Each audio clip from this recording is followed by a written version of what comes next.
Breakfast meeting ಮುಕ್ತಾಯ ಆಗಿದೆ ಅನ್ನೋದು ಈಗ ಸಿಗ್ತಾ ಇರುವಂತ ಅಪ್ಡೇಟ್. ಅಲ್ಲಿಗೆ ನಡೆಸಿದೆ ಸರಿಯಾಯ್ತು. ಅದು ಟ್ವಿಟರ್ ಅಲ್ಲಿ ಏನವರು ಟ್ವೀಟ್ ಮಾಡಿದ್ದಾರೆ, ಮಾತುಕತೆ ನಡೆಸಿದೆ ಅಂತ ಹೇಳಿದ ತಕ್ಷಣ ಮೀಟಿಂಗು ಮುಕ್ತಾಯ ಆಗಿದೆ. ಬ್ರೇಕ್ಫಾಸ್ಟ್ ಮೀಟಿಂಗ್ ಮುಕ್ತಾಯ.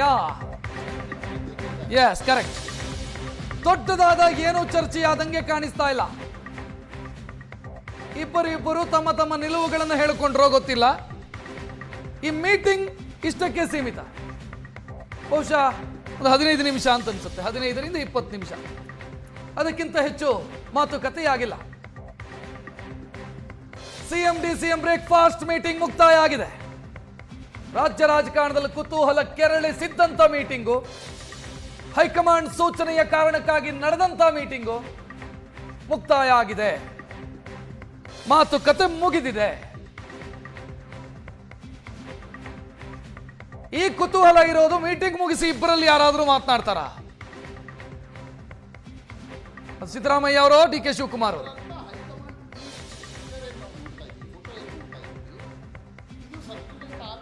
ಕಾರಣಕ್ಕೋಸ್ಕರ ನೀವು ಒಂದು ಸಭೆ ನಡೆಸಿ ಅಂತ ಹೇಳಿತ್ತು ಅಂತ ಅನ್ಸುತ್ತೆ. ತೋರಿಕೆಯ ಸಭೆ? ತೋರಿಕೆ ಅಂತ ಅನ್ಸಲ್ಲ ನನಗೆ. ನೀವೇನು ಅಂದರೆ ಸೋಷಿಯಲ್ ಮೀಡಿಯಾ ಪೋಸ್ಟ್ಗಳ ಕಾರಣದಿಂದಾಗಿ ಒಂದೇನು ಇಬ್ರು ಮುಖ್ಯಮಂತ್ರಿ ಉಪಮುಖ್ಯಮಂತ್ರಿಗಳು ಏನು ಹಾವು ಮುಂಗುಸಿ ಅನ್ನೋ ರೀತಿಯಲ್ಲಿ ಹಾವು ಮುಂಗುಸಿಗಿಂತ ಬೀದಿ ಕಾಳಗಕ್ಕೆ ಬಂದ್ಬಿಡ್ತಾರ ಅನ್ನುವ ರೀತಿಯ ವಾತಾವರಣ ನಿರ್ಮಾಣ ಆಗಿತ್ತು.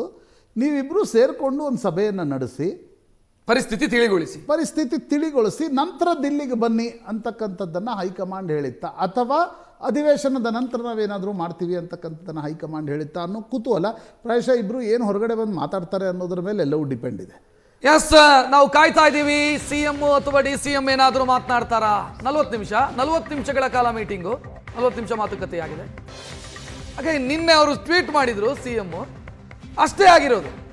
ಹೈಕಮಾಂಡ್ ಏನು ಹೇಳುತ್ತೋ ಅದನ್ನು ಮಾಡೋಣ ಅಂತ. ನಿನ್ನೆ ಮೀಟಿಂಗ್ಗೆ ಅಥವಾ ಮಾತುಕತೆಗೆ ಹೈಕಮಾಂಡ್ ಹೇಳಿದ ಬೆನ್ನಿಗೆ ಸಿಎಂ ಒಂದು ಬೈಟ್ ಕೊಟ್ಟರು ಅಥವಾ ಒಂದು ಹೇಳಿಕೆ ಕೊಟ್ಟರು ಮಾಧ್ಯಮಗಳ ಮುಂದೆ.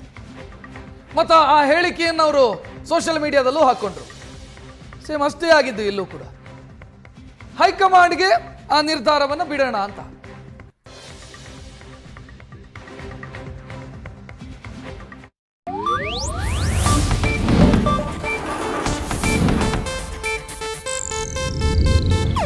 ಇದು ಏಷ್ಯಾನೆಟ್ ನ್ಯೂಸ್ ನೆಟ್ವರ್ಕ್ ಪ್ರಸ್ತುತಿ.